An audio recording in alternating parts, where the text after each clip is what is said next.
Bem, bom dia a todos. Antes de mais nada, eu e Denis queremos agradecer o convite da Márcia e da Vanessa. Mais uma vez, é uma honra estar participando, né, desse evento com tantos colegas presentes aqui, revendo a Carla, outros colegas que a gente não vê há muito tempo, até por causa da pandemia, né? E o nosso quando nós fomos convidados para organizar esse minicurso, nós ficamos muito felizes com a possibilidade de poder trazer um pouco da nossa experiência de pesquisa e poder interagir com os colegas, né? Então, como a Márcia falou, eu sou professora da UFRJ, né? Sou professora titular da UFRJ de língua portuguesa. O Denis é professor adjunto de língua portuguesa da UF, foi meu orientando no doutorado, meu co-orientando no mestrado, né? Dividi a orientação no mestrado e doutorado com a Maria Maura Cesário.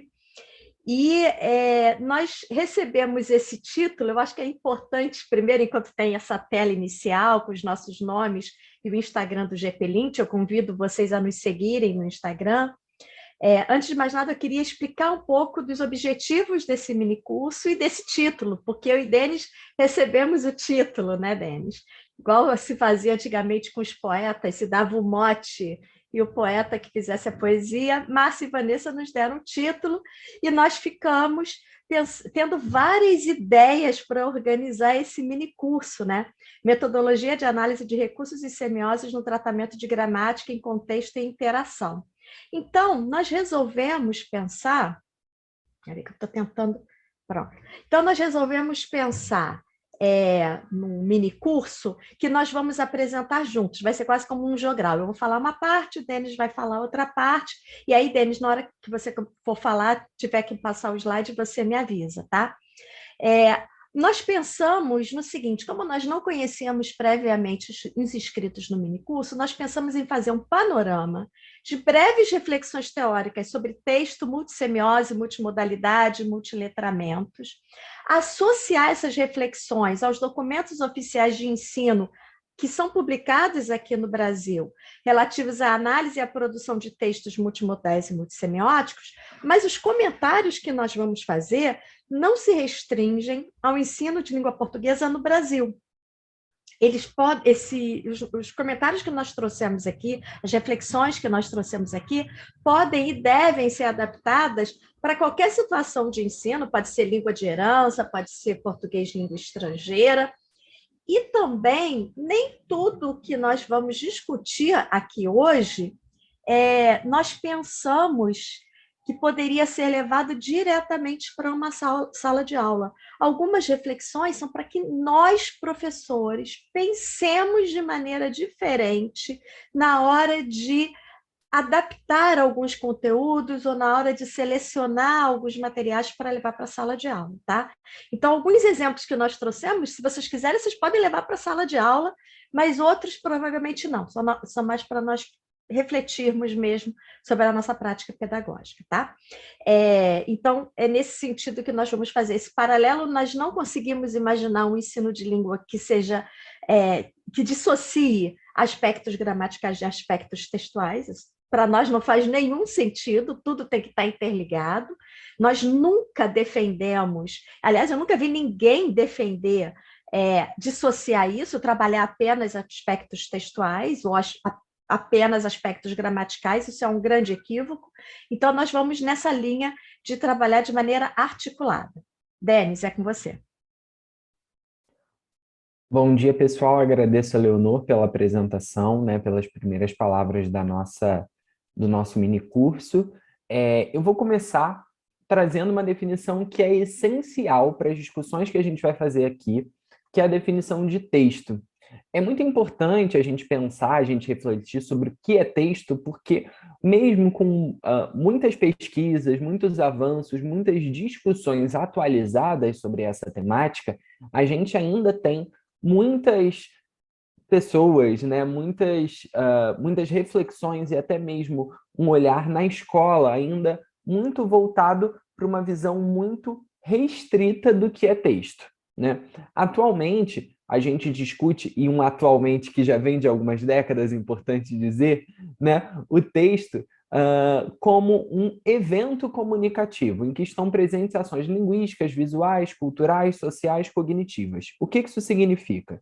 Significa, vou espirrar, gente, em algum momento, veio, mas não foi.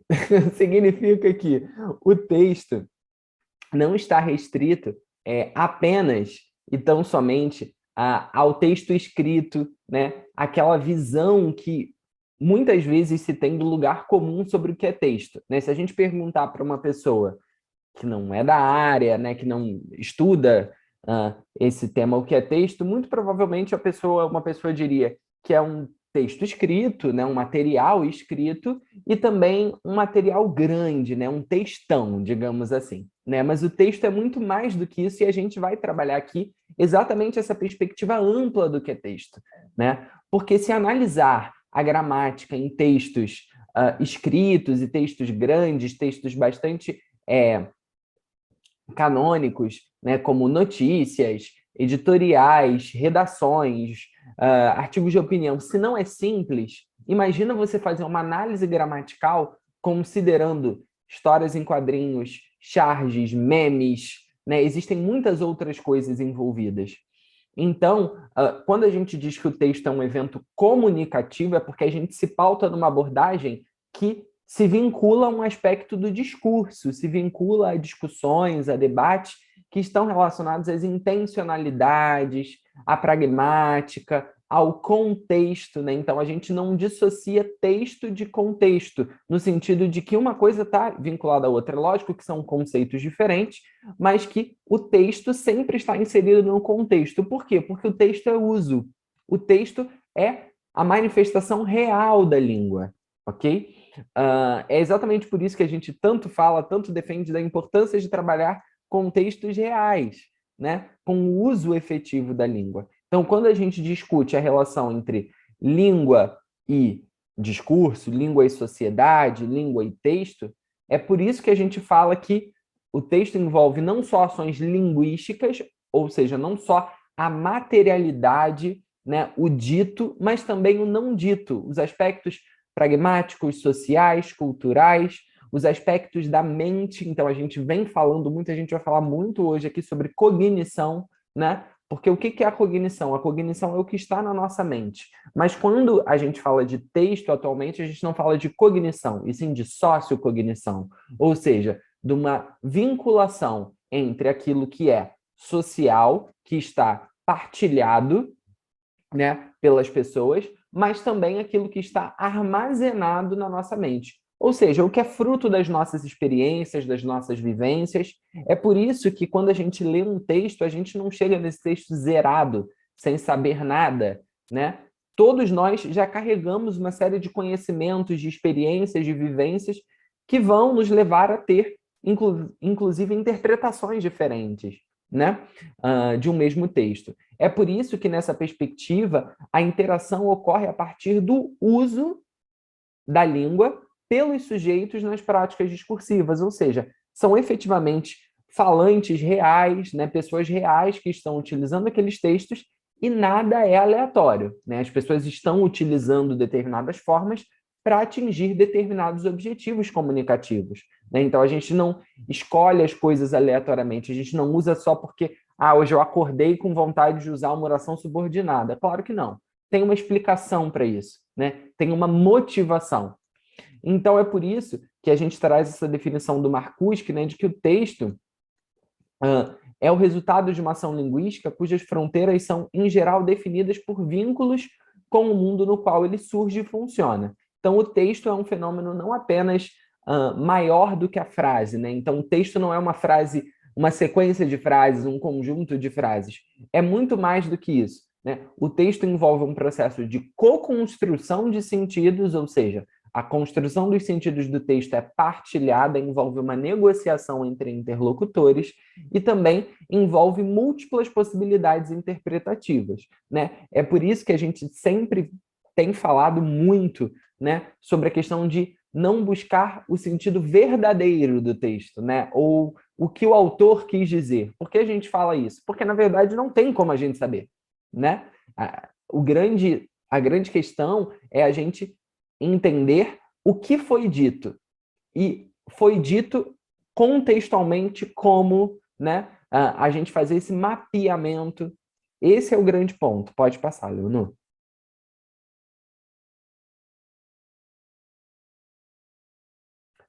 E aí a gente traz um outro conceito que é extremamente relevante para a gente, que é o conceito de multimodalidade, né? Porque se a gente está falando de, evidentemente, né, de textos que são construídos não apenas com material escrito, a gente precisa ter um olhar mais amplo para isso, né? Se o texto não é apenas o texto escrito, mas também o texto oral, né? Mas também as figuras, né? As imagens, os vídeos, se tudo isso é texto, então como lidar com isso, como tratar disso, né?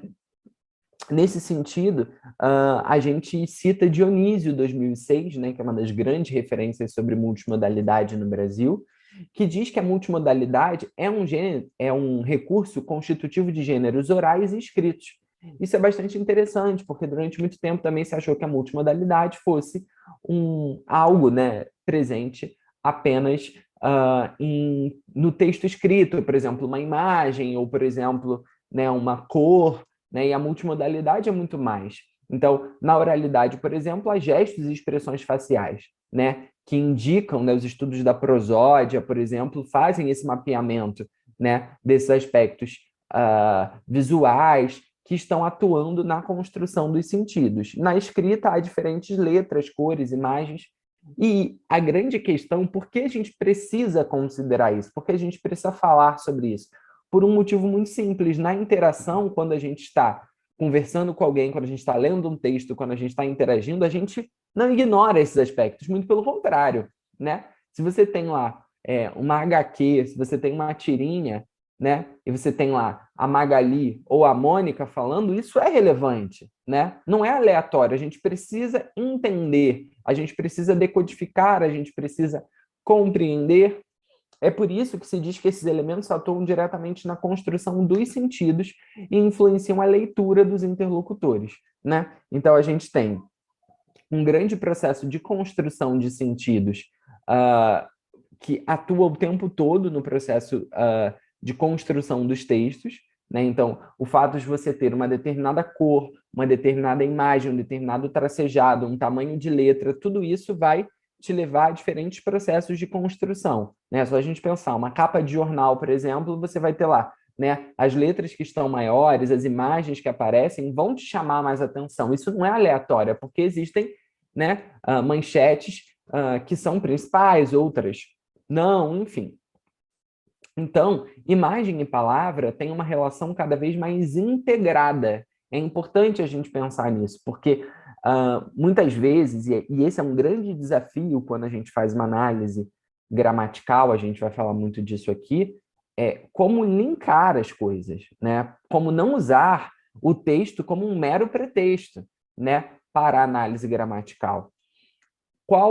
Como fazer isso na prática? Então, com o advento de novas tecnologias, com muita facilidade, são criadas novas imagens, bem como se divulgam tais criações para uma ampla audiência. Ou seja, a gente tem a possibilidade de, efetivamente, né, utilizar diferentes recursos, né, cada vez mais fácil isso. Pode passar, Leonor. Só um minutinho, claro, só um minutinho antes de passar. Perfeito. Desculpa te interromper, a gente nem tinha combinado que eu ia interromper o outro. Não, mas pode interromper à vontade, não tem isso. Mas é que me ocorreu aqui lembrar um detalhe, né? Nós temos que nos lembrar também que dois teóricos que são muito citados quando nós falamos de multimodalidade são Kress e Van Leeuwen. E eles abordam, inclusive, aspectos como posicionamento do texto numa página, por exemplo, seja essa página um papel, ou seja essa página um outdoor ou um site, o posicionamento dessa informação, se está à esquerda, se está à direita, se está acompanhado de imagem, se está com caixa alta, se está num formato de parágrafo, se está desformatado, tudo isso também constitui sentido, né? Colabora para a compreensão. Então, nesse sentido, a multimodalidade está presente em todos os textos, mesmo que não apareça uma imagem ou uma cor diferente, mas há aspectos que também são específicos do texto escrito ou que são específicos do texto oral também. Então, nesse sentido, a multimodalidade é meio que inerente aos textos. Nós sempre marcamos os textos com recursos que vão além da modalidade que está sendo utilizada naquele momento. É só isso. Perfeito, obrigado, Leonor.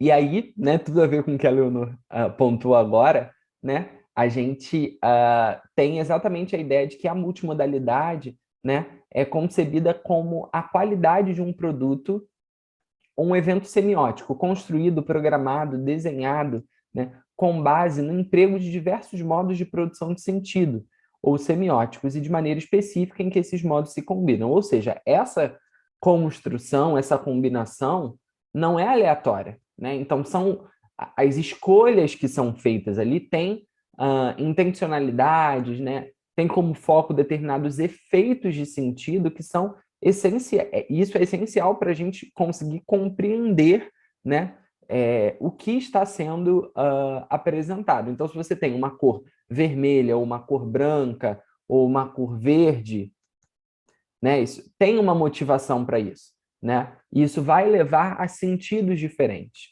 né? Tem tudo a ver, inclusive, com a discussão que a gente estava fazendo ontem também aqui no evento. Dessa forma, né, no caso dos textos multimodais, ou seja, dos textos compostos por várias modalidades, que não apenas a modalidade verbal, o leitor vai ter que reconhecer outras unidades, né, que não são apenas a decodificação. Então, se a gente já defende, né, há muito tempo que o ensino de leitura não pode ser pautado apenas na decodificação, né, de grafemas, da combinação de palavras, de frases, quando você tem outros recursos, é ainda mais complexo. Por quê? Você, além de o leitor ter que combinar, obviamente, sílabas para formar palavras, palavras para formar frases, frases, né, em suas diferentes combinações. Além de tudo isso, o que também o leitor vai ter que fazer? Ele vai ter que observar a relação disso com os outros aspectos, com as figuras, né, com as imagens, com o som, etc. É por isso que a gente precisa perceber as unidades dessas outras modalidades e integrá-las à nossa análise, à nossa leitura. Então, imagem, som, movimento, design são aspectos que estão organizados de maneira integrada, né, no processo de construção de sentidos do texto. Pode passar, Leonor.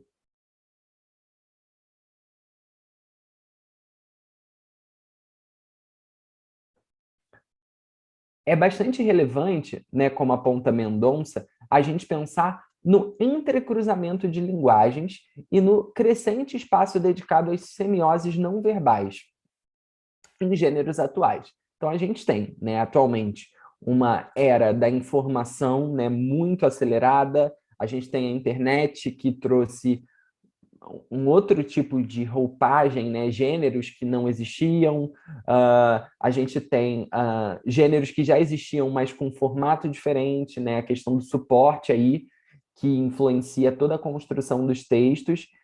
Então, lidar com esses gêneros exige também da gente novos olhares analíticos, né? Novos olhares metodológicos, né? Como o nome do ateliê apresenta, né? Então, isso pode ser observado em diferentes gêneros, né? Então, por exemplo, propagandas institucionais, textos expositivos de livros didáticos, artigos de divulgação científica, cartilhas educativas.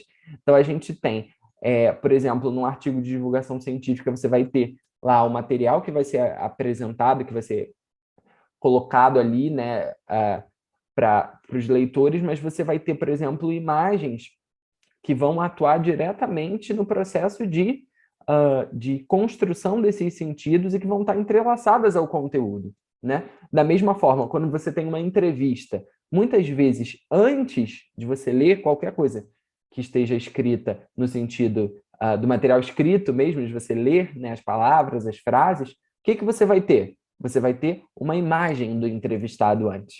E é isso muitas vezes que te chama atenção. Caramba, tem uma entrevista aqui com essa pessoa, eu quero ler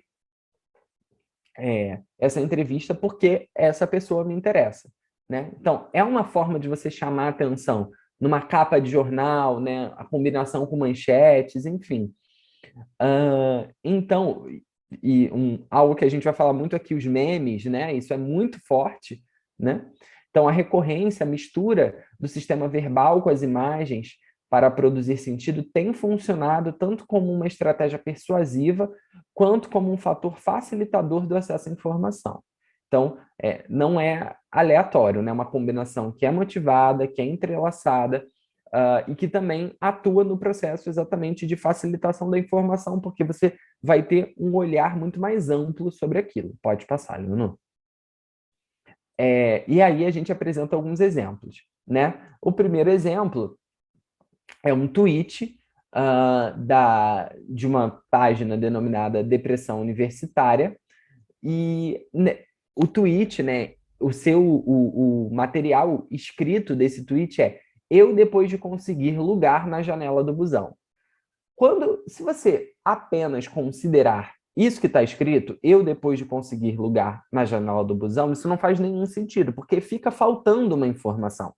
Tá, quando você consegue um lugar na janela do busão, o que acontece, né?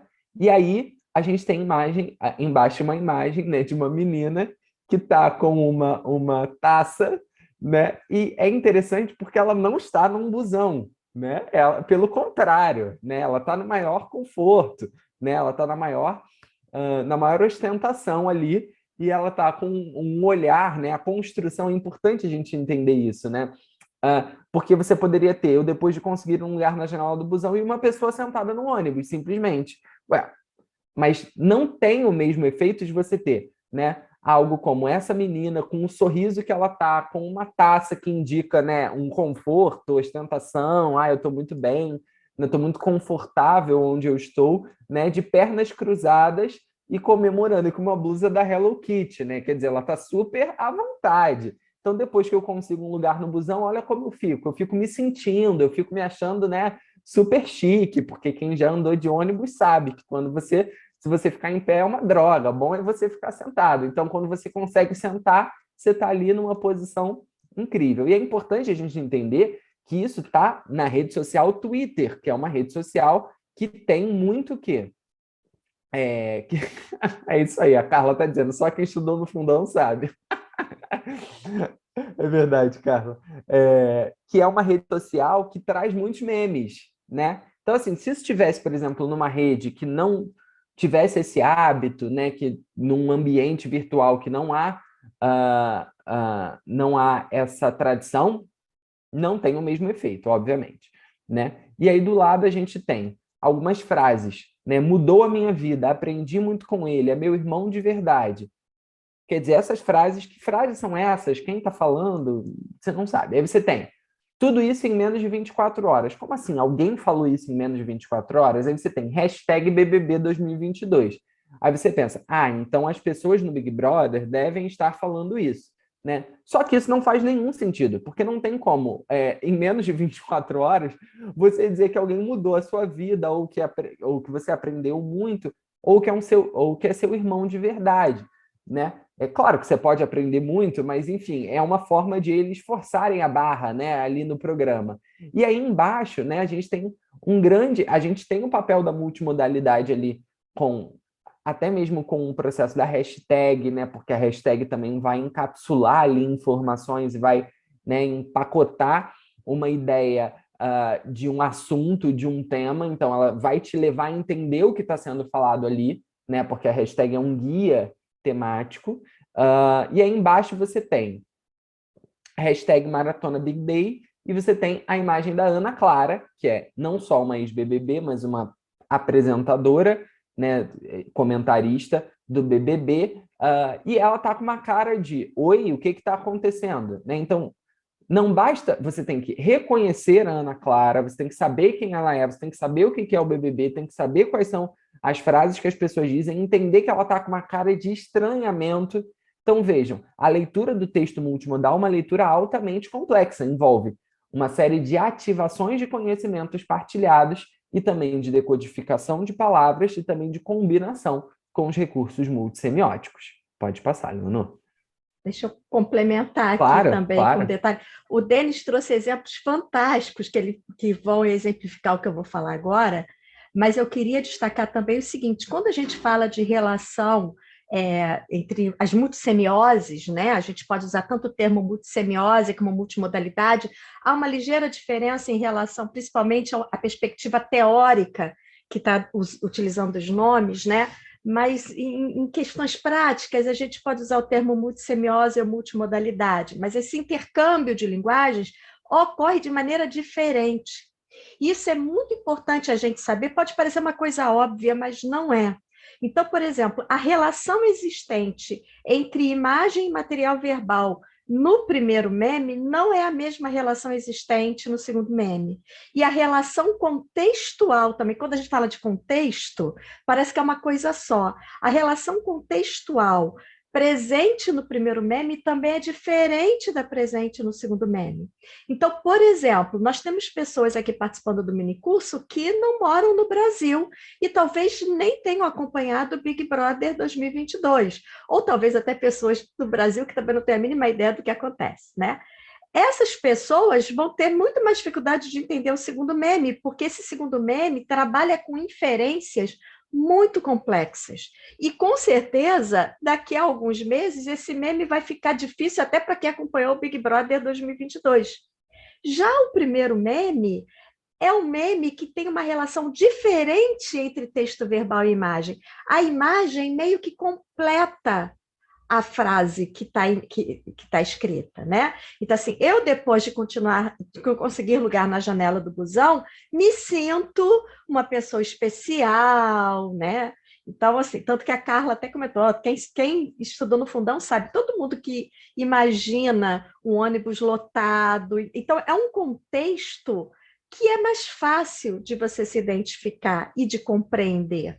Já o segundo contexto exige inferências muito complexas. E a relação da imagem do segundo meme com o material verbal não é a mesma relação de completude, né? De completar o sentido das frases. É mais um sentido bem prototípico de meme mesmo, em que você tem uma frase, tem a imagem, e parece que a imagem vai num sentido um pouco diferente do que as frases estão indo. No primeiro meme, não há essa relação de discrepância entre imagem e texto verbal. Pelo contrário, a imagem completa a frase. A gente imagina a completude da frase olhando para a imagem. Então, é importante a gente observar isso, porque a gente acha que todas as relações multissemióticas acontecem da mesma forma. E não é isso que acontece, e o Denis trouxe com 2 exemplos, ele conseguiu mostrar isso. Tá? Nesses outros exemplos, a gente consegue observar de maneira muito clara a importância dos recursos multimodais. Por quê? A gente tem, na primeira imagem, 2 dentes e alguns riscos. Na segunda imagem, a gente tem um laço e algo que parece um cabelo. Então, a princípio, é isso que você tem. Porém, quando a gente observa essa imagem, se a gente tem determinados conhecimentos enciclopédicos, a gente consegue saber o que essas imagens representam. Então, a primeira imagem representa o quê? Representa a Mônica. E a segunda imagem representa a Mafalda. E aí, o que é interessante de a gente observar? Essas escolhas não são desvinculadas da construção das personagens de forma alguma. Por quê? Por que se colocou o dente para a Mônica e não para a Mafalda? Porque o fato de a Mônica ter uma determinada dentição é uma marca. A Mônica é chamada de dentuça pelo Cebolinha. Ela é conhecida por isso. O cabelo da Mônica é um cabelo muito característico. O cabelo da Mafalda também. E esse laço, né, do cabelo da Mafalda. Então, assim, esses elementos que foram colocados, percebam, são suficientes para que a gente consiga reconhecer essas personagens, mesmo sem toda a construção total, né? E aí é interessante pensar também que a gente tem, por exemplo, a cor vermelha, né? Que no slide aparece menos, mas é um vermelho bem forte na Mônica. E a Mônica tem a roupa o quê? Uma roupa vermelha, né? E a Mafalda já está com uma cor amarela. Então, são construções, inclusive são pistas, digamos, que vão sendo deixadas, né? Para que o leitor consiga decodificar isso. Pode passar, Leonor. É por isso que a gente diz, né, que na abordagem interacional de base sociocognitiva, o texto é uma realização que envolve sujeitos, objetivos, conhecimentos com propósito interacional. Então, o texto não é apenas a decodificação grafemática, o texto envolve essa base sociocognitiva, ou seja, o que está na nossa mente e o que está inserido na sociedade, ok? E o que está na nossa mente a partir dos conhecimentos que a gente adquire na nossa inserção social. É por isso, né, que a gente considera uma abordagem sócio-histórica. O que significa considerar uma abordagem sócio-histórica? Significa que o texto não é dissociado do contexto, né? Então, o texto é situado historicamente. É exatamente o que a Leonor falou sobre o Big Brother. Né? Daqui a 5 anos, vão existir outras edições e muitas pessoas nem vão entender o porquê desse meme, né, com o mesmo efeito. Por quê? Porque não vai ter o mesmo papel. Exatamente porque o texto é situado historicamente. Então, o fato de você ter a Mônica, por exemplo, a Mafalda, isso é algo que faz muito sentido para a gente, porque a gente está inserido numa época, né, em que essas personagens são muito conhecidas, etc. Né?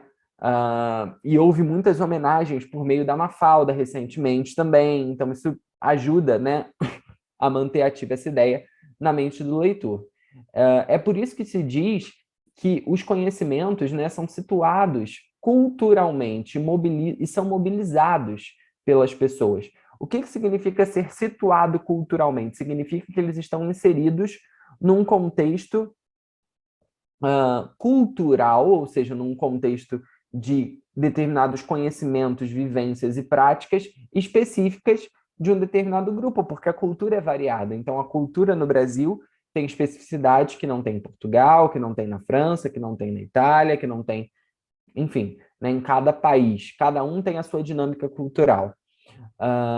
E é fácil supor, né, que o texto esconde mais do que revela. Ou seja, para a gente fazer uma leitura do texto, para a gente fazer uma interpretação, não basta apenas e tão somente a gente entender o dito, mas a gente precisa entender o não dito, a gente precisa entender o que não está ali explicitado no texto. Isso fica bastante evidente nos exemplos do próximo slide. Pode passar, Leonor. No primeiro exemplo, a gente tem o seguinte, em resposta a @metrópolis, kkk, eu tô morrendo com esse meme, kkk, hashtag round 6, beleza. E aí a gente tem Seu Madruga com 14 meses de aluguel atrasado. E aí você tem, né, o Seu Madruga. Quando você olha esse meme, bom, é um meme altamente complexo de ser interpretado. Por quê? Porque você tem, né, o Seu Madruga, então assim, hoje Chaves não passa já há algum tempo na televisão aberta. Então, assim, muitas gerações não vão ter o mesmo conhecimento de mundo sobre Chaves que gerações passadas, né, tiveram, etc. Né? Então, é interessante porque você tem ali o Seu Madruga com 14 meses de aluguel atrasado. Por quê? Porque você tem o Seu Madruga é um personagem que no Chaves está sempre devendo aluguel, né? E são sempre muitos meses de aluguel atrasado. E parece que ele está sempre com os mesmos meses, né? Ainda mais porque os episódios são exibidos aleatoriamente, né? Então, a gente tem ali o Seu Madruga participando de alguma coisa, mas o que é isso? Né? Isso só faz sentido se você conhece a série ou se você já ouviu falar, né? Qual é o contexto da série? Algumas pessoas vão participar de um jogo, né? E elas podem, se elas saírem vitoriosas, elas podem ganhar muito dinheiro, né? Então, ele está ali participando por quê? porque ele quer ganhar o dinheiro, ele precisa pagar os 14 meses de aluguel atrasado, e na série os personagens têm motivações para isso, né? Motivações para que eles participem, dívidas, problemas, etc. E aí é muito interessante porque, né, olhando para o aspecto multimodal, tiram o rosto de outro personagem e botam o rosto do Ramon Valdez, que era o ator que fazia o Seu Madruga, com a caracterização do Seu Madruga, né, com aquela cara de irritado, e junto com numa cena que seria da série mesmo, né? E é importante a gente dizer também que isso só pega, isso só viraliza, isso só se torna um meme, porque essa série é o quê? Foi um fenômeno da Netflix. Então, assim, foi a série mais vista durante muito tempo. Então, as pessoas estavam falando muito disso. Se a gente fizer um meme aqui sobre algo super específico, isso nunca vai viralizar, porque não vai fazer sentido para as pessoas. Então, você tem a multimodalidade é utilizada também a serviço dos conhecimentos enciclopédicos que as pessoas têm. Então, se você não tem determinado conhecimento sobre algum tema, sobre alguma coisa, os recursos multimodais não vão fazer sentido para você. Do lado, a gente tem eu vendo minha nota no hashtag Enem. Exatamente, a Jane está falando que ele conseguiu pagar o aluguel, porque ele está com o número do campeão. É isso aí, Jane. Eu vendo minha nota do hashtag Enem, eu quando perguntam quanto tirei. Bom, mais uma vez, essa informação solta não faz nenhum sentido, né? Mas quando você combina com os recursos que são utilizados aí imagéticos, isso tem um olhar completamente diferente, né? Então você tem, primeiro, eu vendo minha nota do Enem, você tem ali a Sandra Bullock olhando o celular, né? E com uma venda, né? Que poderia ser uma esqueci agora a palavra, mas que é uma venda, né, na imagem seguinte, mas que poderia ser algum tipo de ornamento, enfim, né? E ela tá vendo o celular. E depois ela tá com essa venda nos olhos, né? Então aí o que você precisa compreender para entender esse texto? Você precisa entender o que está escrito antes. Então, uma pessoa vendo a nota do Enem e quando perguntam quanto eu tirei. Aí você precisa combinar e entender que a primeira frase está se referindo à primeira imagem, a segunda frase se referindo à segunda imagem. Isso também fica marcado pela pontuação, porque você tem ali, né, uma pontuação que demarca essa separação. Ao mesmo tempo, você tem e aí você precisa também ter a compreensão, primeiro, do que é o Enem, né? Então, o Enem, que é um Exame Nacional do Ensino Médio, um exame, né, que as pessoas, que é muito relevante na vida das pessoas, porque vai determinar se elas vão ingressar na universidade. E aí, o que é interessante? Porque você tem, eu vendo minha nota do Enem, por que quando me perguntam quanto eu tirei, eu estou de olhos vendados? Porque, na verdade, eu não quero dizer quanto eu tirei.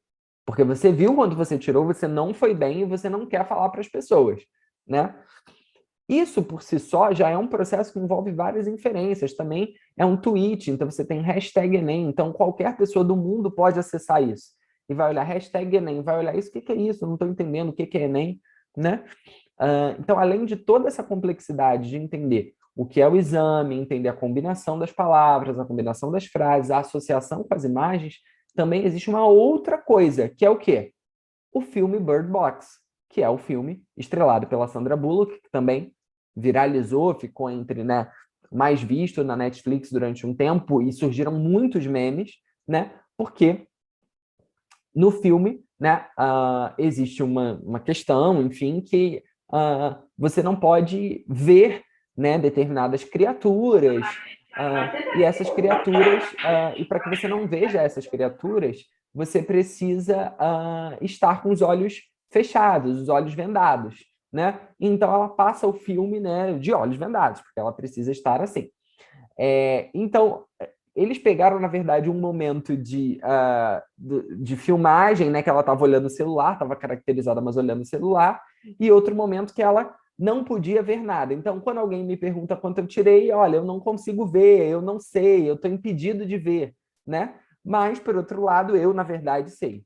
Então, é de uma complexidade muito grande, né? Então a gente vê que a multimodalidade não só não é aleatória, é motivada, é construída e co-construída, mas também exige uma complexidade muito grande. É por isso que muitas vezes a gente envia, por exemplo, um meme para alguém e a pessoa não entende, não acha graça nenhuma, né? Por quê? Porque ela não viu aquele vídeo, não está sabendo daquele assunto, etc.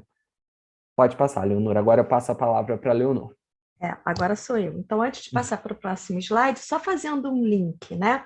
Então, o Denis está mostrando como que vários aspectos associados à construção de sentido, à leitura, aos aspectos multissemióticos se cruzam na hora que nós estamos diante de um texto claramente multimodal, porque, como nós falamos antes, todos os textos, por definição, acabam sendo multimodais.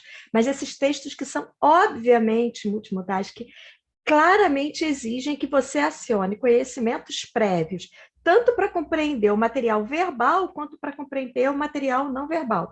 Eu achei muito interessante quando a Jeane falou do número da roupa do Seu Madruga, porque eu não vi a série Round Six, eu não tenho a mínima ideia do que aconteceu, eu não tinha essa informação. Então, assim, essa informação que a Jeane tem e que eu não tinha, fez com que agora, olhando de novo o meme, eu tivesse uma outra compreensão sobre o texto. Então, vejam como esses conhecimentos são ágeis. Outra coisa também, fazendo uma costura com a imagem anterior da Mônica e da Mafalda, e também com essa do Seu Madruga, a gente tem que lembrar, nós somos brasileiros, né? Eu e Denis, muitos que estão aqui no minicurso são brasileiros também, moram no Brasil, têm contato com essas referências, mas o programa do Chaves não é visto no mundo todo. A tirinha da Mafalda também não é conhecida em alguns lugares, e talvez não faça tanto sentido. As histórias da Turma da Mônica também talvez não façam tanto sentido assim, não sejam conhecidas em todos os lugares. Então, essas referências não são recuperadas da mesma forma por todos os interlocutores. E o que isso tem a ver com o ensino, afinal de contas? A Jeane falou aqui que deu spoiler. Você ganhou ponto, Jeane. Márcia, anota aí o nome da Jeane para ela ganhar 2 certificados. Um do minicurso, o outro por ter trazido o conhecimento prévio que pelo menos uma das professoras não tinha. O que isso tem a ver com o ensino? E aí eu quero abrir parênteses, antes de mais nada, para destacar o seguinte: é muito comum os professores se sentirem bastante angustiados na hora de trabalhar com aspectos multimodais. Primeiro, porque nós temos uma grande questão aí envolvendo gerações, né? Quem tem muito mais do que 30, como eu, Márcia, né? A gente tem muito mais do que 30 anos de idade, provavelmente vai ter um pouco mais de dificuldade de recuperar algumas dessas informações e até mesmo de passear por esses gêneros que circulam na internet do que o Denis, que tem, acredito que menos de 30. Então, o Denis, por exemplo, quando ele trouxe para esse curso que nós estamos montando juntos, nesse mini curso, os exemplos, alguns exemplos eu jamais pegaria, eu sequer olharia, até porque, por exemplo, eu não tenho Twitter. Então, eu só consigo ter acesso a materiais do Twitter quando eles são repostados em outras redes sociais que eu tenho. Então, o Denis é o meu fornecedor de exemplos, né? Ele fica todo orgulhoso quando eu falo isso para ele, mas é verdade. A minha filha também, que é adolescente, tem 18 anos. Então, assim, há uma questão geracional, e essa questão geracional dificulta, tanto por parte do professor, ir atrás dessas informações e de informações que atinjam os alunos, quanto da parte dos alunos de compreender o material que o professor trouxe. Tem um meme que circula aqui no Brasil com frequência, que é a Mafalda, o Calvin e o Agar, dizendo: nós somos Mafalda, Calvin e Agar e estamos aqui para ferrar com a prova de português de vocês. Né? Porque os professores entendem essas tirinhas, mas os alunos não entendem. Porque eles não entendem o que está por trás da tirinha da Mafalda, não conseguem perceber as sutilezas da tirinha do Calvin e não conseguem compreender de maneira nenhuma a tirinha do Agar, que é uma tirinha adulta, ela não é uma tirinha infantil. Ela trata de relacionamento adulto entre o marido e esposa. Claro que é possível um adolescente ou uma criança compreender, mas vai ter que acionar conhecimentos que são muito mais complexos. Então, quando a gente está diante de documentos oficiais, e aqui nós citamos os PCN, OCN, BNCC, parâmetros curriculares nacionais, orientações curriculares nacionais, base nacional comum curricular, mas nós também poderíamos citar documentos elaborados pelas secretarias municipais e estaduais de educação e pelas escolas. Esses documentos, já desde a virada para o século XXI, sugerem o trabalho com a multimodalidade. Antigamente, aí eu estou falando antigamente, não que seja da minha época, mas a gente sabe que antigamente se falava disso também, de linguagem verbal e não verbal. Eu acho que todo mundo lembra de ter tido alguma aula na escola que falava de linguagem verbal e não verbal. Mas quando isso era mostrado, às vezes era mostrado numa aula, isolado, e muitas vezes sem nem misturar essas linguagens, sem perceber o diálogo que existe entre essas linguagens. E a gente sabe que não dá para trabalhar isso de maneira isolada, né? A Márcia apareceu aqui. Márcia, você quer dar algum recado? Não? Só para saber. É porque apareceu a imagem da Márcia aqui que não estava aparecendo para mim. Ah, tá. Então, beleza. Então, quando a gente fala desses documentos, eles propõem uma análise na aula de língua portuguesa que cruze as práticas de linguagem, que é o termo usado nos parâmetros, né? Foram publicados na década de 90, só para situar, caso alguém aqui não conheça, que é leitura e escuta de textos, produção de textos e análise linguística, e na Base Nacional Comum Curricular, a leitura, a produção, a oralidade apareceu como um eixo à parte, não que se pense na oralidade como algo isolado, mas para dar destaque para a oralidade, porque a oralidade não chegou ainda em sala de aula, e a análise linguística / semiótica, então já apresentando os aspectos multissemióticos como essenciais no trabalho com a linguagem, né? Alguém aqui, eu acho que foi Cláudio, fez um comentário a respeito da importância da AD francesa para discutir alguns aspectos que o Denis apresentou. Exatamente. Quando nós falamos de linguagem, principalmente de ensino de língua, nós temos que misturar mesmo os aspectos teóricos.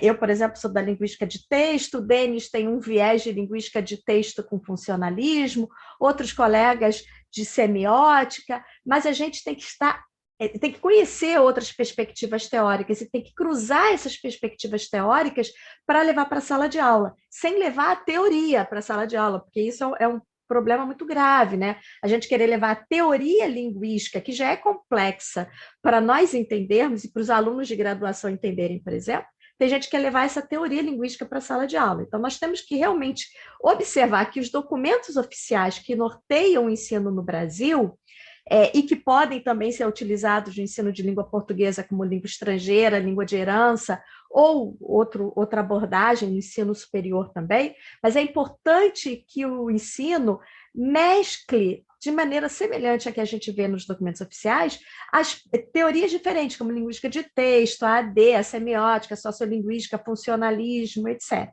né? Sem deixar de lado nomenclaturas, que a gente acaba tendo que trabalhar, nomenclatura oficial, mas também indo além dessa nomenclatura. Então, os objetivos do ensino de língua portuguesa, aí fazendo um paralelo, né, que a gente vai mostrar aspectos que podem ser levados para o ensino e aspectos que são mais de reflexão, os objetivos do ensino de língua portuguesa, desde os parâmetros, são muito claros e são bastante interessantes. É a formação do leitor crítico, é a formação do cidadão que domina a sua língua e tem competência discursiva para usar a sua língua em situações plurais. E usar a sua língua implica não apenas a produção, mas também a compreensão dos textos. E a gente vê que até tem esses memes que circulam também, né? Que o grande problema atualmente é a falta de interpretação de texto. Então, a gente tem que desenvolver no aluno o potencial crítico de expressão linguística de um leitor e produtor efetivo de textos variados.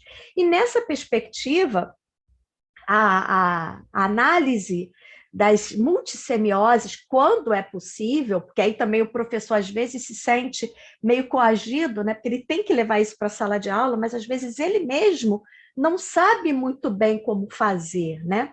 Então, mas esses recursos são recursos variados, que implicam escolhas linguísticas, por exemplo, o uso de uma oração reduzida no lugar de uma oração desenvolvida, o uso de determinados sinais de pontuação, a fragmentação de algumas estruturas, recursos tipográficos como aspas, ou como aquelas barras duplas que o Denis mostrou no meme, que indicam que você tem que ler a primeira frase associando a primeira imagem e a segunda frase associando a segunda imagem, né?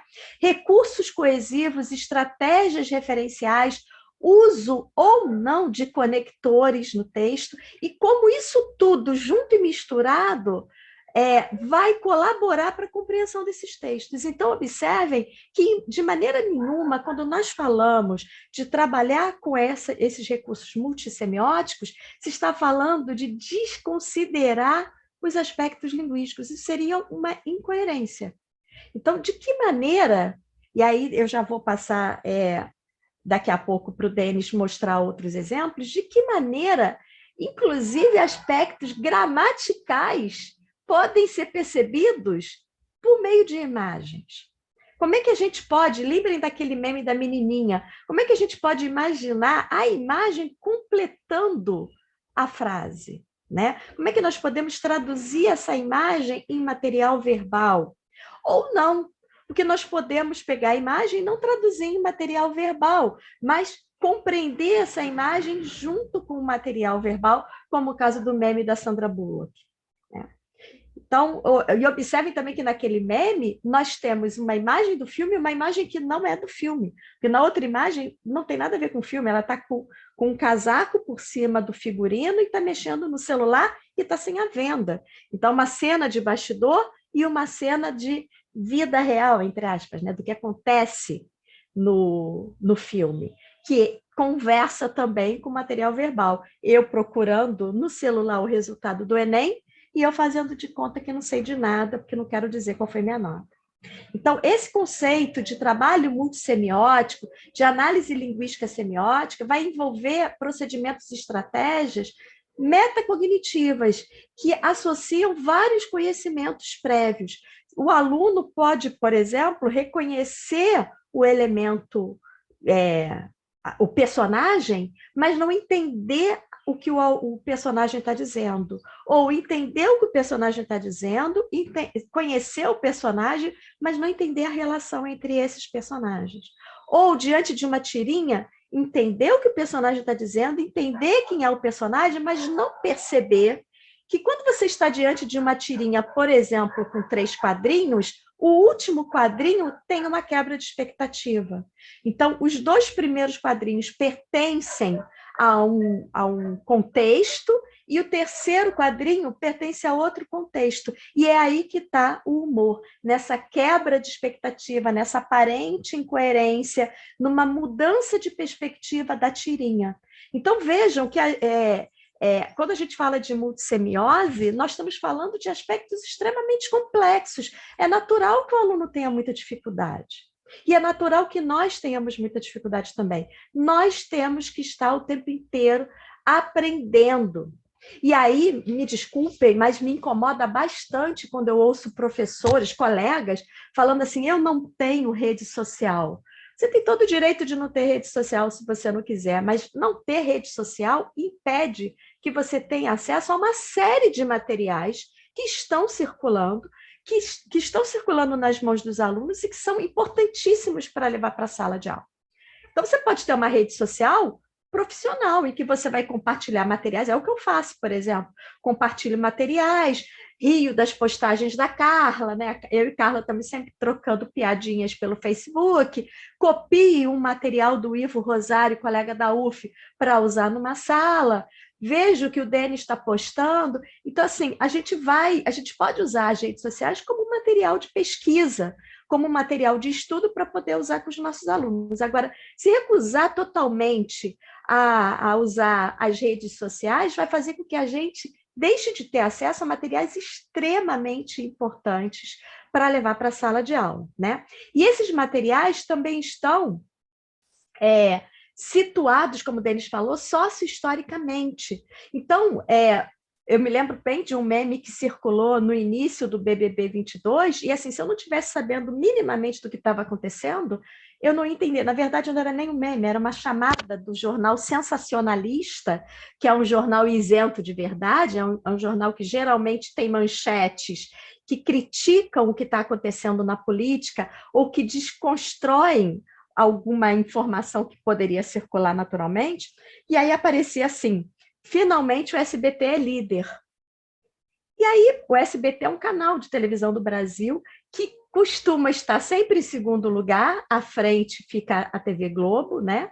Então, finalmente, o SBT é líder, por quê? E aí a imagem era do Tiago Abravanel, um dos integrantes do BBB 22, que é neto do Silvio Santos, que é o dono do SBT. Então, assim, olha como você tem que fazer uma série de inferências para você compreender aquela manchete do jornal sensacionalista. Há um ano atrás, essa manchete não faria nenhum sentido, não faria sentido mesmo, porque ainda não tinha começado o BBB 22 e o Tiago Abravanel não fazia parte desse BBB. Talvez daqui a 2 anos a gente também já perca essa referência. Então, essas referências estão relacionadas ao contexto e às informações que estão presentes no texto. Nessa citação de um texto da Silvia Souza e da Lúcia Teixeira, que são duas semioticistas, né, elas falam, inclusive, da questão da notícia. Uma notícia impressa, uma notícia no site, contrai uma relação sintagmática por meio da estratégia enunciativa de montagem da página, com outras notícias, com títulos, com fotografias, e, além disso, obedece a uma determinada distribuição dentro do jornal, organizado em seções em cadernos. Então, quando a gente hoje em dia pega mais exemplos da internet, né? Quando a gente está diante da internet, aparece uma propaganda, aí depois continua após a publicidade, aparece um vídeo, às vezes o vídeo tem a ver com a notícia, às vezes não tem nada a ver, esse vídeo é uma propaganda do filme do Tom Cruise. Então, tudo isso colabora para a nossa compreensão do texto. Denis, agora é você. Obrigado, Leonor. Bom, pessoal, um conceito bastante relevante também para a gente é o conceito de língua.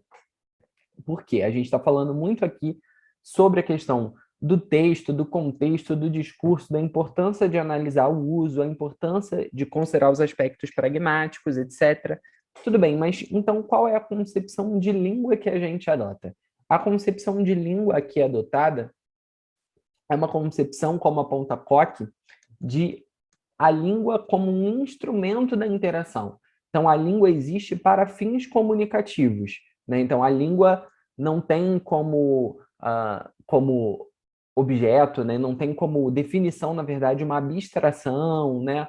Ou uma perspectiva formal. Pelo contrário, né? Existe um grande enfoque funcional, num sentido amplo, né? Discursivo, pragmático, né? E essa funcionalidade, essa comunicação está diretamente ligada, diretamente vinculada aos aspectos mentais, né? Aos aspectos da cognição. Então, é por isso que a gente fala que existe uma relação entre discurso e cognição. Pode passar, Leonor. E aí, a gente vai começar agora a fazer um recorte a partir de 2 pontos, né? O primeiro ponto é a morfologia. Qual a relação, né, entre morfologia e multimodalidade? Existe alguma relação? Tem alguma coisa a ver? Né, aparentemente, a gente poderia dizer que não, né? Pensar que não. Mas quando a gente vai analisar os textos, né, memes e outros gêneros que têm muitos recursos, né, semióticos, a gente vê que tem uma relação muito clara, né? É por isso, né, que Souza e Gonçalves, de 2017, defendem que a morfologia pode ser estudada em interface, por exemplo, com a linguística de texto, né? Esse é um capítulo de um livro muito interessante que fala exatamente sobre as diferentes possibilidades de interface da linguística de texto. Uma delas é a morfologia, né? Então, para isso, a gente tem que adotar uma perspectiva discursiva, intersubjetiva, né? E a gente pode destacar, por exemplo, a questão da formação de palavras e da referenciação, que é o que a gente vai falar aqui. Pode passar, Leonor. Então, a gente tem alguns exemplos, né? No primeiro exemplo, mais uma vez um tweet, né, que virou meme, e a gente tem: sextou, lembrei que não tenho dinheiro, né? Então, percebam, mais uma vez a gente tem aquele recurso, né, de você ter uma informação, e aí você ter barras, e você ter depois imagens que são correspondentes às frases que estavam anteriormente. Então, você tem sextou, e aí você tem uma imagem embaixo da Thaís Araújo, sorrindo, né? E feliz, né? E depois você tem, lembrei que não tenho dinheiro. E essa imagem dela incomodada, né? Então, para a gente compreender e para a gente fazer uma análise textual, morfológica disso, são vários aspectos, várias etapas, né? Então, a gente precisa, primeiro, né, entender esse sextou. O que é sextou, né?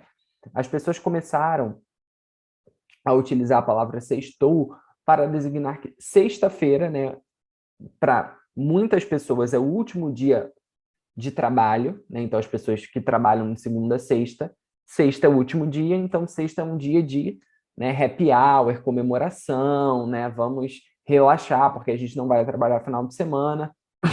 Então começou a ser utilizado sextou, né? Sextou, né? Hoje a gente vai comemorar, hoje é o último dia de trabalho, né? E aí, o que aconteceu? As pessoas começaram a utilizar dessa forma, o sextou, e passaram a utilizar o sextou, de fato, como um verbo de primeira conjugação. Então, as pessoas perguntam, hoje em dia, e aí, vai sextar hoje? Né? Então, é assim, virou realmente um verbo, né? Então, as pessoas utilizam, hoje eu vou sextar, e tá sextando. E aí, por um processo cognitivo, né, de domínio geral, analógico, o que as pessoas começaram a fazer? Quintou, quartou, sábado, domingo, né? Então, elas passaram a utilizar esses, por analogia com os outros dias da semana, né, no mesmo sentido de sextou parcialmente, né? Porque o sextou, a princípio, tinha uma ideia muito de comemorar, né? Mas também com aquela coisa de é o último dia de trabalho. Agora, numa segunda-feira, por exemplo, quando a pessoa está na praia, a pessoa posta uma foto e bota a legenda, segundou. Por que isso? Porque o que se espera da segunda, né? Aí é um outro jogo de palavras, né? Porque é um jogo cognitivo, com você tem a questão morfológica da construção ali, né? Mas você tem, por exemplo, um segundou que pode indicar uma ironia, né? Uma quebra de expectativa, porque segunda-feira é o dia que as pessoas estão trabalhando, as pessoas estão voltando a trabalhar, então segunda-feira é um dia que as pessoas postam muito reclamação nas redes sociais. Ai, que saco, segunda-feira de novo eu tenho que trabalhar, detesto trabalhar, queria que o fim de semana fosse mais longo. E aí a pessoa bota segundou e na praia, né? E passaram a utilizar por um processo de extensão de sentidos em outros dias, como, por exemplo, sábado, sabadou, domingo, domingou. Perfeito. Aqui um comentário perfeito da Ana End, que está dizendo o seguinte, né? Também esse processo acontece quando você tem um sextou. O que você espera de uma sexta-feira, né? Como diz aquela música, todo mundo espera alguma coisa de um sábado à noite, né? O que você espera de um sábado, de uma sexta à noite? Eu vou curtir, eu vou viajar, eu vou, enfim, qualquer coisa assim, né? E aí você tem numa sexta à noite, num sábado à noite, o quê? A pessoa, por exemplo, vendo Netflix, sextou, né? Então, assim, não estou curtindo, estou vendo Netflix. Ainda tem aquele caso, sextou e a pessoa está trabalhando. Então, ela posta uma foto, né, cheia de trabalho, cheia de coisas, ou já vi também as pessoas, por exemplo, a pessoa se machucou e está no hospital. E aí ela vai e posta, sextou, e ela tá, tipo, com soro, sabe? Então, quer dizer, porque exatamente essa ideia de que sextou é esse, né? Ou às vezes até porque você sextou demais, você tá com assim, né? Então tem todo esse jogo com essa questão da construção morfológica do sextar e também com o processo de compreensão e de analogia com outros dias da semana. E aí o que é interessante? Isso tudo é só para a gente entender o sextar. Porque você tem a ideia do que é sexta-feira, do que é sextar, e aí você tem, lembrei que não tenho dinheiro. Tem como sextar sem ter dinheiro? Difícil, só se for na aba de alguém. Então, sextar sem dinheiro é complicado, né? E aí você tem a imagem da Thaís Araújo, né? Interessante, porque a Thaís Araújo é uma figura muito conhecida, né? Uma das atrizes mais relevantes no contexto da TV brasileira. Então, você tem a Thaís Araújo, e ela tem muitos memes com a Thaís Araújo, né? Então você já é uma figura utilizada nos memes, e ela tá sorrindo, então ela tá feliz, e depois ela não está. E essa imagem foi retirada de uma entrevista que ela deu para Ana Maria Braga, que a Ana Maria Braga ofereceu algo para ela comer, se eu bem me lembro, foi abóbora, e ela disse que não comia abóbora, e a Ana Maria Braga ficou irritada, e elas ficou um clima estranho, e ela fez essa cara. Então, vejam, toda a complexidade de construção desse texto. É lógico que para entender esse meme, você não precisaria saber tudo isso, mas você precisaria fazer uma mínima associação, né? Da sexta-feira, do sentido do que é sexta-feira, do sextar, da imagem da Thaís Araújo. Denis, Oi. Denis, só um minutinho. Vamos só Claro. controlar o tempo, porque a gente tem que deixar um tempo para debate, né? E Sim, tentar beleza. agilizar na análise dos exemplos. Beleza. Bom, diante disso, a gente tem, posteriormente, um outro meme, que é o meme Eu aos 11 anos me achando chiquérrima com minhas bijuterias de 1,99 oxidadas. Né? Então, você tem a palavra chiquérrima, né? Interessante porque Gonçalves aponta, né, em seus estudos que esse sufixo, a formação, né, sufixal de érrima, por exemplo, é muito mais marcada no português. Né? Então, as pessoas tendem a utilizar mais, por exemplo, me achando muito chique, né? Então, quando você diz chiquérrima, isso tem um efeito diferente, isso está ligado a grupos específicos, né? Como, por exemplo, mulheres, etc. Então, você tem embaixo a imagem o quê? Da Lindinha, né? Que é uma personagem das Meninas Superpoderosas, e ela está com várias joias ali, né? Ela está super brava, etc. Enfim, nessa imagem, né? Como a Leonor me disse, tá mais docinho do que Lindinha, é verdade. Então a gente tem. E aí é interessante porque você tem me achando chiquérrima com bijuterias de 1,99 oxidadas. E isso só faz sentido, isso só é engraçado, isso só tem humor se você entende o que seriam, né, bijuterias de 1,99 oxidadas, se você tem esse conhecimento. Se você consegue associar essa ideia da bijuteria com as joias que ela está apresentando e com o fato de a Lindinha ser uma criança. Então, quando você tem eu aos 11 anos me achando chiquérrima com minhas bijuterias de 1,99 oxidadas, não teria graça se, em vez de a Lindinha, fosse uma personagem adulta, né? E, ao mesmo tempo, esse efeito, né, que o chiquérrima traz está diretamente relacionado ao processo de construção também do efeito, né, de humor desse texto. Pode passar, Leonor. Depois, a gente tem um outro exemplo que também joga com questões fonológicas, né? Que é o seguinte: meme é vida, 6 de janeiro, dia da gratidão, gratidão.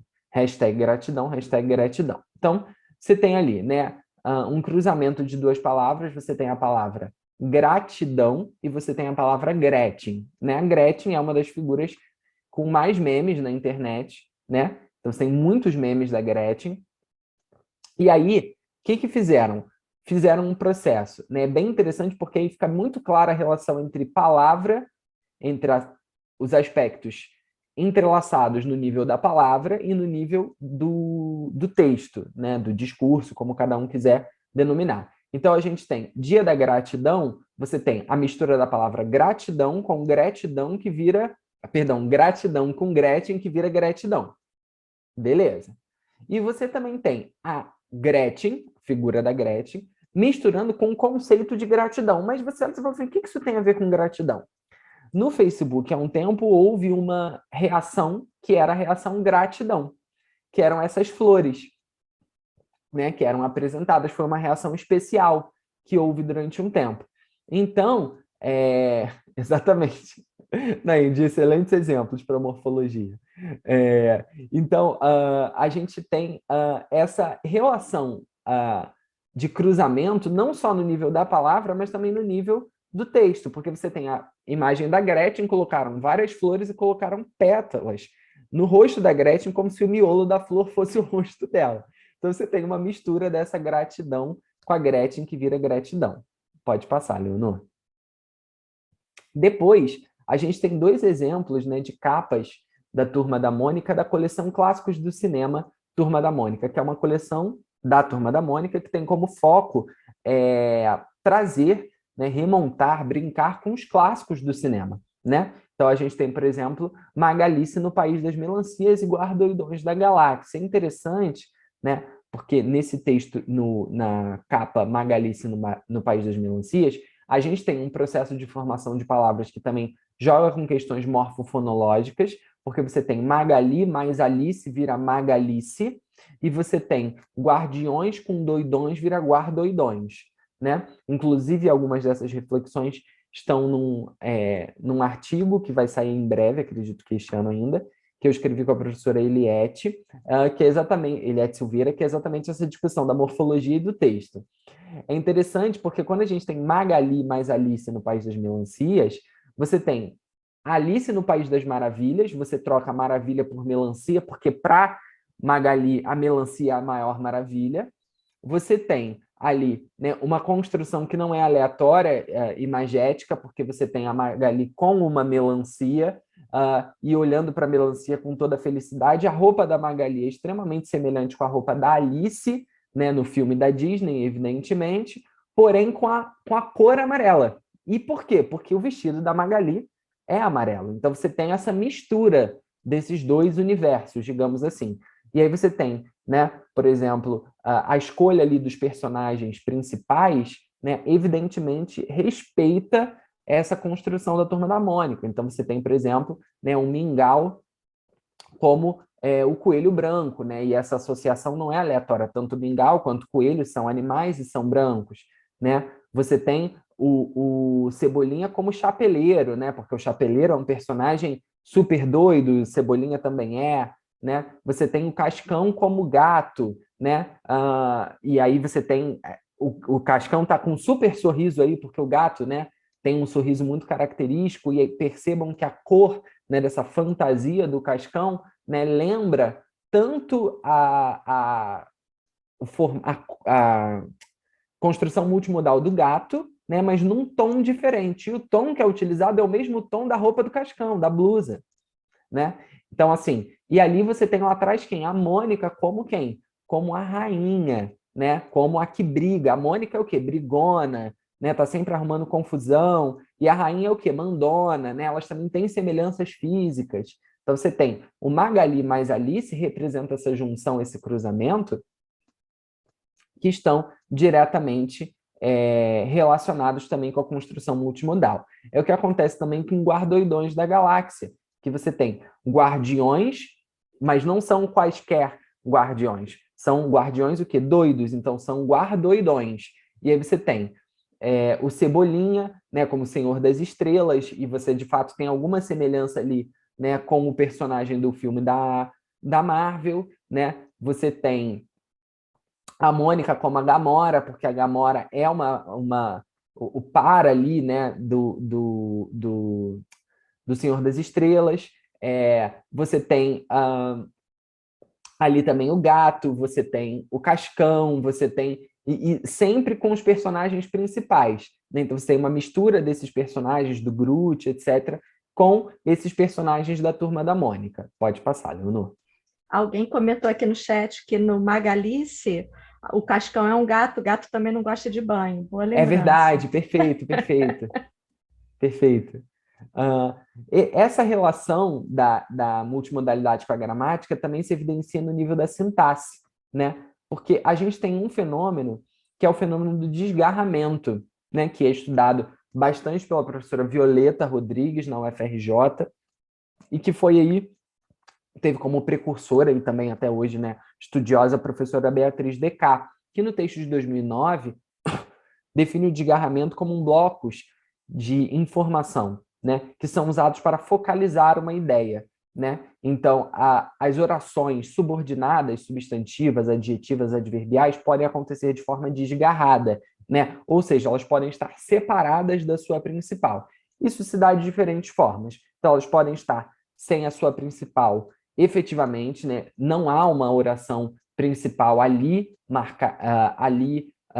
materializada, ou isso pode acontecer também por meio de outros, de pontuação, né, de pausas, né, no nível da prosódia, enfim, há vários trabalhos sobre isso. E aí um exemplo, por exemplo, é colchão, eu gosto de colchão duro, não sei, está ali a propaganda da Anaton, é duro, o tipo de colchão ortopédico, não é? Se bem que eu nunca me preocupei com colchão.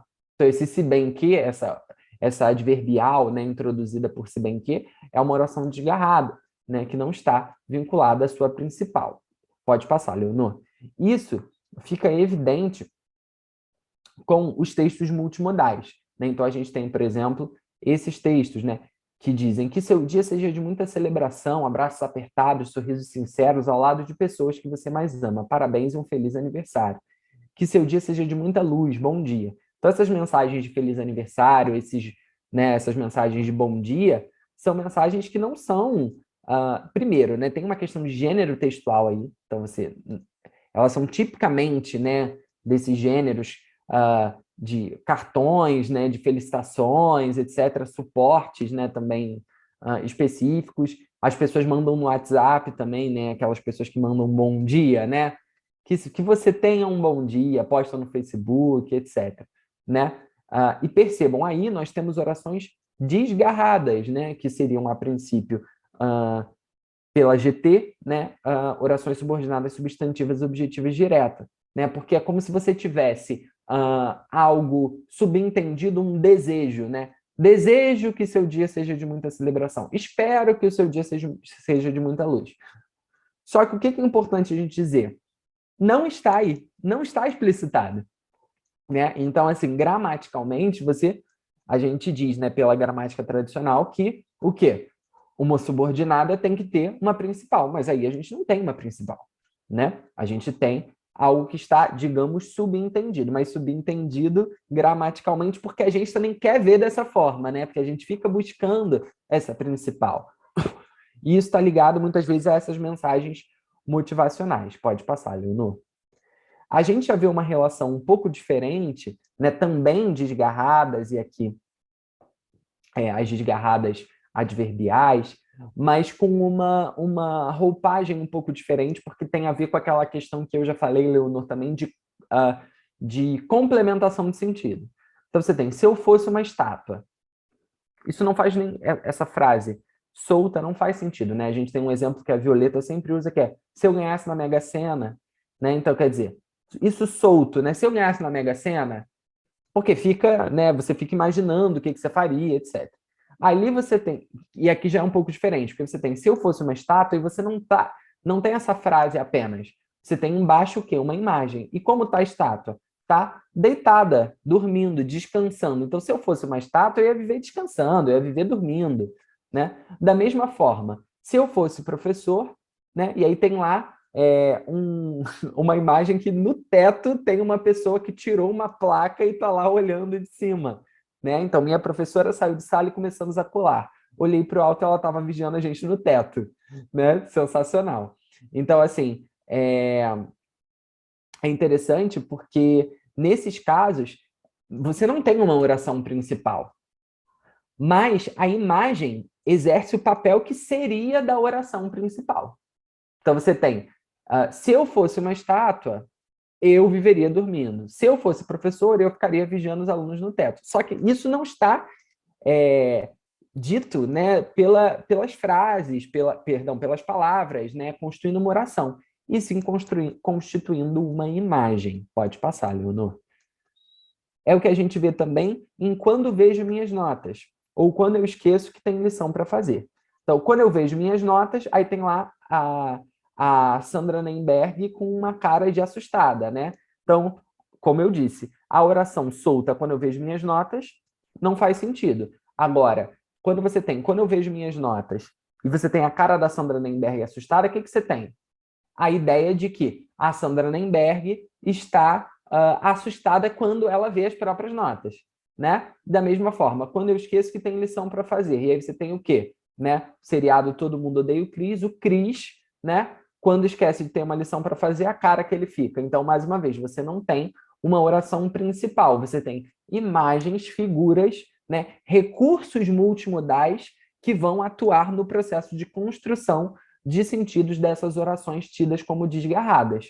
E por que isso é relevante para o ensino? Porque os alunos conhecem esses exemplos, eles até perguntam muitas vezes, eles trazem essas questões e a gente precisa entender como se dá a dinâmica da análise gramatical também na multimodalidade. Passo para a Leonor. Eu estava tão distraída aqui acompanhando os exemplos que eu tinha esquecido que eu ia ter que voltar a falar. Bom, então, já caminhando para o final, né, nós vamos mostrar mais exemplos aqui, só que exemplos que misturam outros aspectos textuais discursivos variados, aspectos linguísticos variados, e aí, à medida que eu estou mostrando o exemplo, eu vou comentando com vocês de que maneira isso se associa às estratégias de referenciação, estratégias de sequenciação, a presença de intertextos, de contexto que precisa ser recuperado, a ironia e aspectos associados à coerência. Na verdade, os exemplos do Denis já mostraram isso também, mas agora eu vou pegar exemplos mais específicos dessas questões, tá? Então, o primeiro deles circulou na semana retrasada, se não me falha a memória, né, circulou pela internet, pelo menos aqui pelo Brasil nós vimos muito esse exemplo, que é essa paródia do Guernica, do Picasso, quando houve o assassinato do Dom e do Bruno na Amazônia, e o presidente do país, o presidente do Brasil, foi para a televisão falar frases meio desconexas, né, como ele sempre faz. Há indícios de que fizeram alguma maldade, eles entraram em uma área perigosa e sem escolta, né? E, na verdade, eu queria destacar para vocês uma série de aspectos que nós podemos discutir com base nesse quadro Guernica.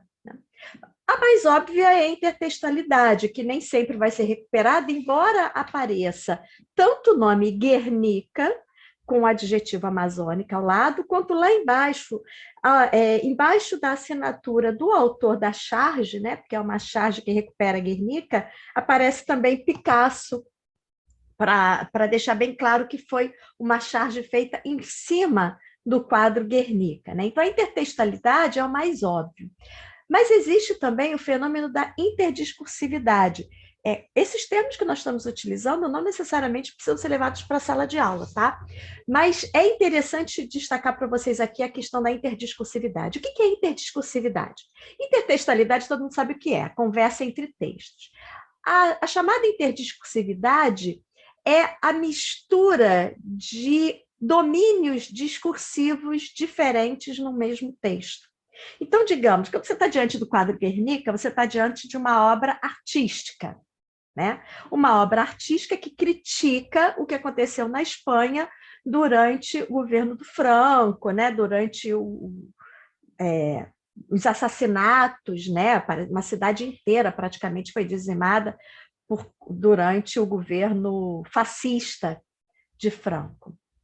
Aqui nós temos uma recuperação de sentidos bem implícita para algumas pessoas e para outras não tão implícita assim, que é uma associação do governo atual brasileiro com as ideias fascistas, que é a recuperação de uma obra artística que critica um massacre que aconteceu em meados do século XX, com o assassinato de 2 pessoas na Amazônia contemporaneamente. Então, você tem uma mistura de aspectos artísticos com políticos, com sociais, né?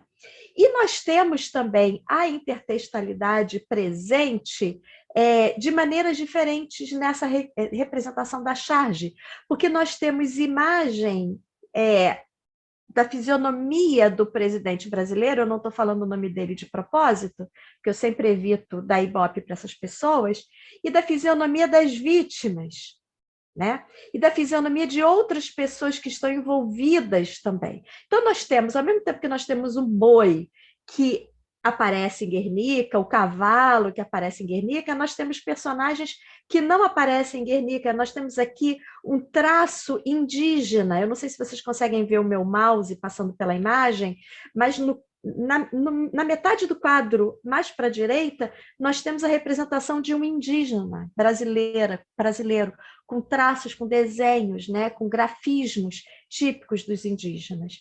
Então, nós temos uma representação bastante interessante aqui. Outra questão interessante é a indeterminação, que poderia ser percebida tanto no verbo fizeram quanto no verbo entraram, mas que não acontece no verbo entraram. Entraram em uma área perigosa e sem escolta não é um caso de indeterminação do sujeito, porque essa frase foi descontextualizada da fala do presidente e tem um sujeito que é percebido no contexto, que é o Dom e o Bruno, né? Então, as pessoas que estavam sumidas, desaparecidas na época dessa charge, essas pessoas entraram em uma área perigosa e sem escolta. Mas quando nós temos indícios de que fizeram alguma maldade, o sujeito não está explícito, né? Quem foi que fez alguma maldade? Fez alguma maldade com quem? Então, alguém fez alguma maldade com alguém que nem aparece explícito, que no caso seria o Dom e o Bruno, né? Mas que está recuperado pelo contexto. Há indícios, então percebam que a indeterminação, a vaguidão, está presente na frase como um todo, e não apenas na indeterminação do sujeito de fizeram. Então, nós temos aqui, aqui está dizendo do processo de apagamento, sim, é um processo de apagamento, mas é um processo de apagamento que propositadamente indetermina os agentes executores, literalmente executores, das duas vítimas, né?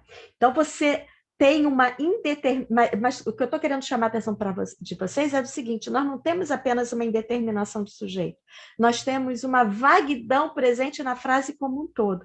E a seleção dessa frase totalmente vaga, incompleta, e que nós temos que completar da nossa maneira, essa seleção dessa frase também é intencional.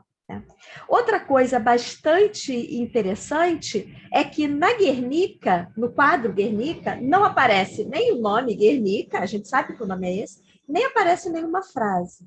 Então, é a intervenção do chargista, né?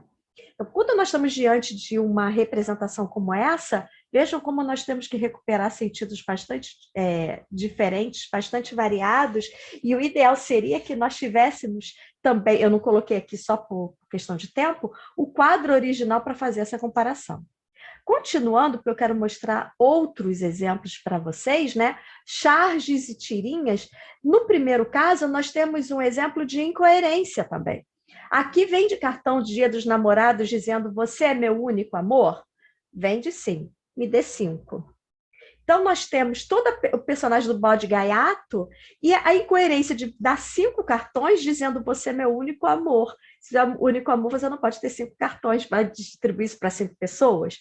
Então, nós temos aqui caso de incoerência que aparece dentro de charges e de memes, com bastante recorrência, mas aí é importante nós chamarmos atenção para o próprio conceito de incoerência. A gente costuma achar que incoerência é a falta de sentido.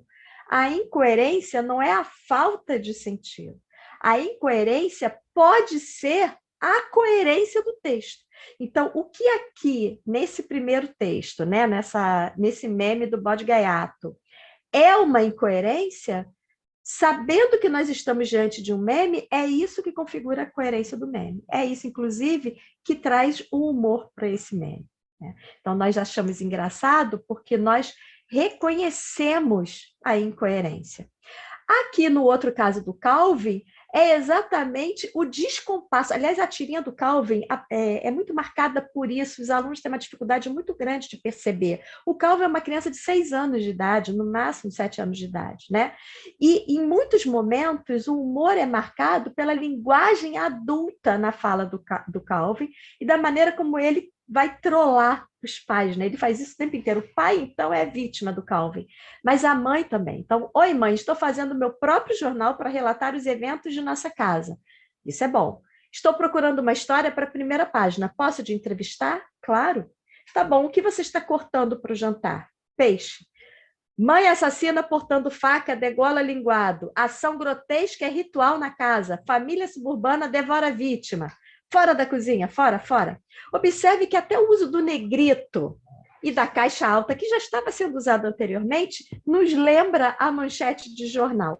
E o descompasso entre o que a mãe disse que estava fazendo e o que o Calvin resolve colocar na primeira página do jornal. Mas sabendo que é uma primeira página do jornal, quantas vezes nós nos deparamos com páginas sensacionalistas? E é exatamente o que o Calvin faz. Ele cria manchetes sensacionalistas em cima de um fato banal, como o fato da mãe estar fazendo peixe para o jantar. Então, nós temos aí também uma brincadeira em torno do próprio gênero. É como se nós tivéssemos um gênero dentro do outro gênero.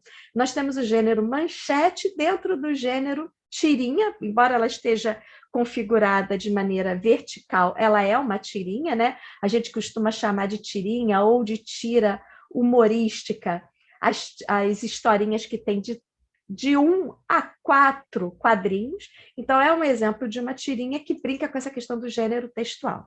Um outro exemplo, que obviamente eu não estou imaginando que vocês vão levar para a sala de aula, mas que é bastante interessante, nunca fui um bom exemplo, mas sou gente fina, é o uso desse mais, né?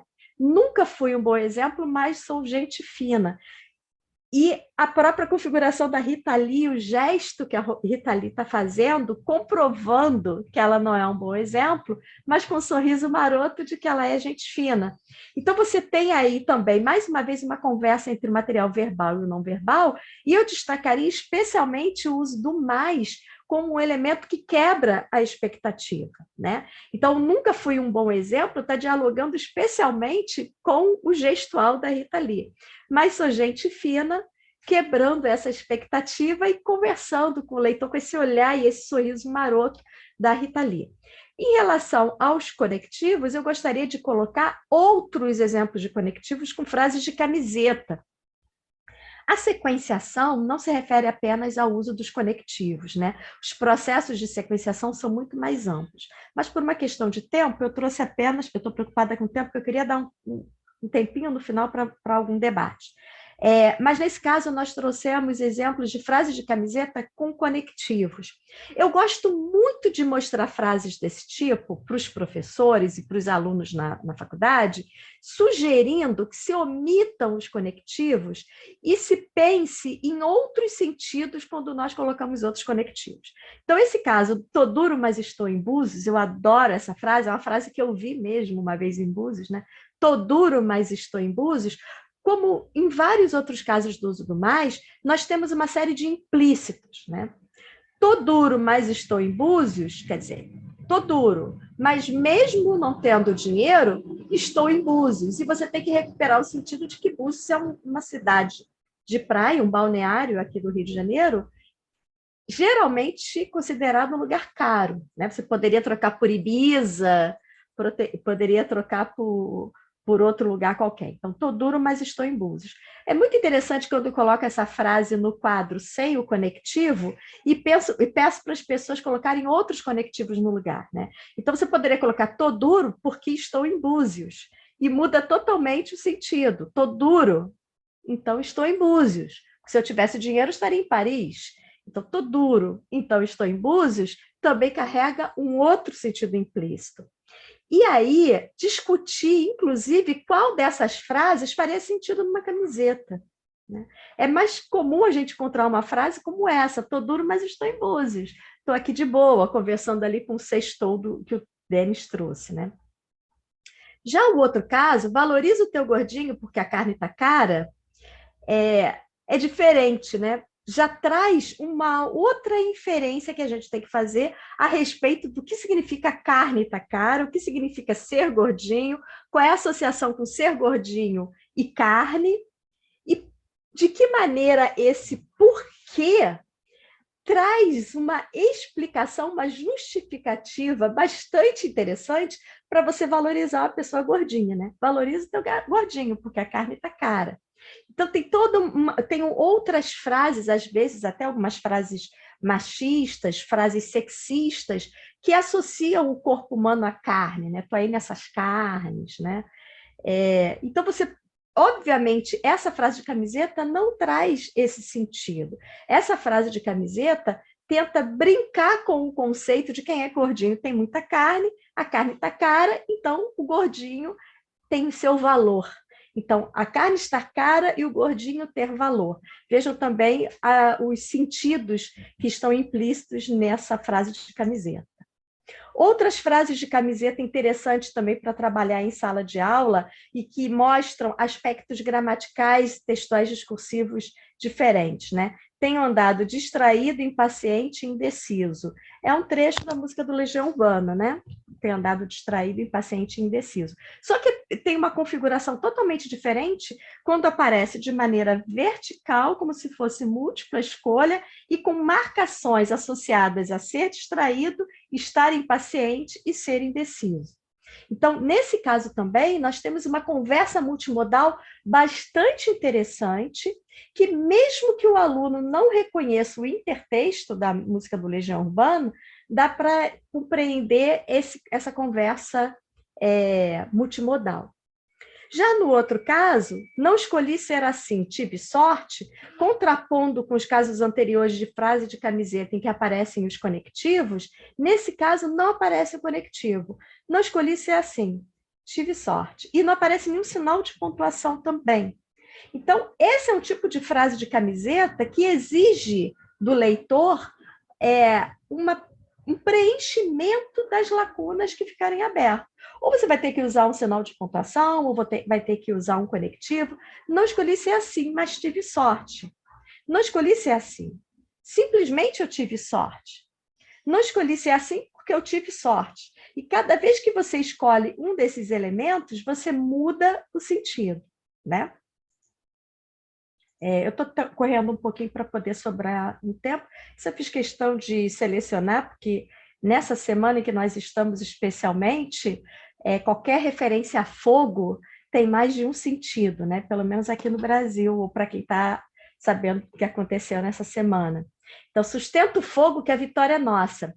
Bom, obviamente eu imagino que quem pensou nessa frase de camiseta estava dentro de um contexto de futebol, né? Fogo simbolizando o time do Botafogo, sustenta o fogo que a vitória é nossa. Mas aí eu quis só fazer uma brincadeira, porque eu acho que a gente tem que sustentar o fogo até outubro, e aproveitando que hoje é dia de São João, tacar umas pessoas na fogueira. Voltando ao assunto que nós estávamos discutindo antes, né? O poeta foi assaltado. Retrato falado, irracível, soberbo, uma fortaleza que acoberta a vulnerabilidade. Bom, nós estamos diante de uma tirinha do Adão, né? Uma tirinha que brinca com um outro gênero textual, que é o retrato falado, dentro de um depoimento policial, né? O retrato falado, e que brinca também com a tipologia descritiva, né? O retrato falado, predominantemente, é um texto descritivo, né? Quando você vai para a polícia para fazer o retrato falado de um bandido, você fala como o bandido é fisicamente. Mas se o poeta foi assaltado, a descrição do poeta nunca vai ser física, né? Então, é uma descrição totalmente subjetiva e que impede totalmente o policial de perceber quem é o bandido. Então, é muito interessante perceber nessa tirinha a mudança de fisionomia do policial, como é que o policial vai perdendo a paciência, vai ficando irritado, e a mudança de fisionomia também do poeta, né? Porque ele vai ficando cada vez mais empolgado ao descrever o meliante. Então, você tem aí uma desconstrução, tem uma conversa intergenérica. Isso é que a gente chama também de intergênero, né? Um gênero dentro de outro gênero, como aconteceu com a tirinha do Calvin. Mas aí você também tem uma brincadeira bastante interessante com a tipologia descritiva. No outro caso, que é o meme do suricato, né? Esse personagem suricato aparece com bastante frequência, assim como o bode gaiato. Eu queria destacar algo que merece ser chamado a atenção em sala de aula, né? Tanto o meme do suricato quanto o meme do bode gaiato tentam representar uma fala que nós costumamos associar aqui no Brasil de uma maneira equivocada, né, porque a gente generaliza, como a fala do Nordeste, né? Então, aperreio, tem outros termos também que me fogem à memória agora, mas que aparecem com frequência nesses memes. Mas, com muita frequência também, esses memes marcam linguisticamente um uso da língua portuguesa que é estigmatizado como o uso de pessoas que têm baixa escolaridade. E aí isso é bastante perigoso, né? Embora na hora de ler o meme a gente acabe rindo, porque percebe que esse é um meme, que o objetivo do meme é trazer o humor, mas é bastante interessante que isso seja feito por meio do que tradicionalmente é considerado erro, gramatical e associado a uma maneira de utilizar a língua, né? Uma variante linguística do Nordeste. Por associação, ao ler esse meme, a gente pode acabar associando os nordestinos, de uma maneira geral, mais uma vez estou dizendo que essa é a imagem que se tem, os nordestinos a pessoas com baixa escolaridade, pessoas que não tiveram acesso à escola. Eu acho que esses memes são bastante interessantes para a gente discutir preconceito linguístico, né?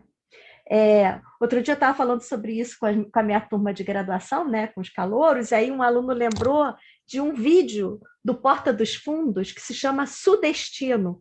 Não sei se vocês conhecem. É um vídeo muito interessante em que o humorista começa a dar a entender que o sotaque do Sudeste é todo igual.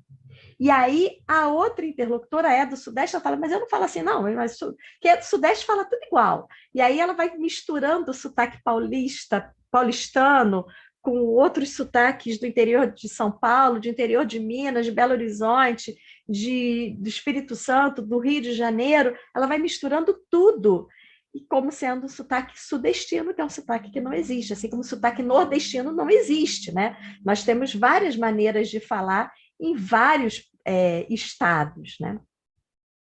Então, eu acho que vale a pena, no caso dos memes do Suricato e do Bode Gaiato, destacar a questão do humor, mas destacar como esse humor é construído em cima de uma imagem de preconceito linguístico que é bastante perigosa, né? Já estou concluindo para passar para o último slide que o Denis vai falar.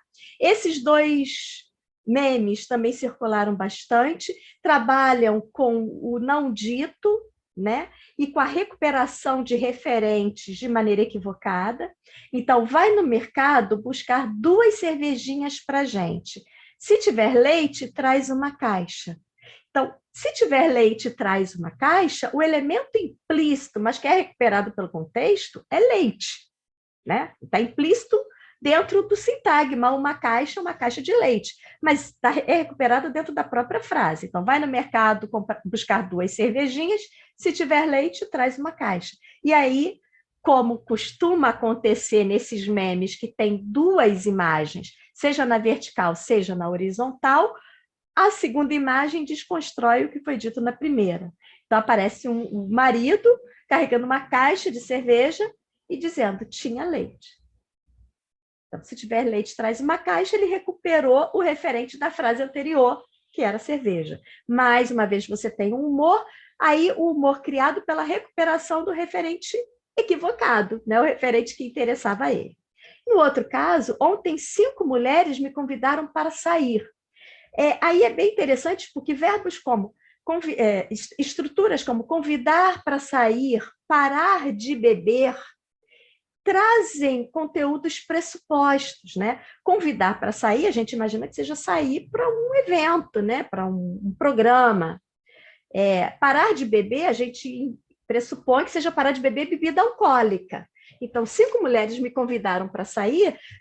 Se nós percebemos no meme que são 2 idosos conversando, imagina, 5 mulheres convidaram esse senhorzinho para sair, está bem na fita.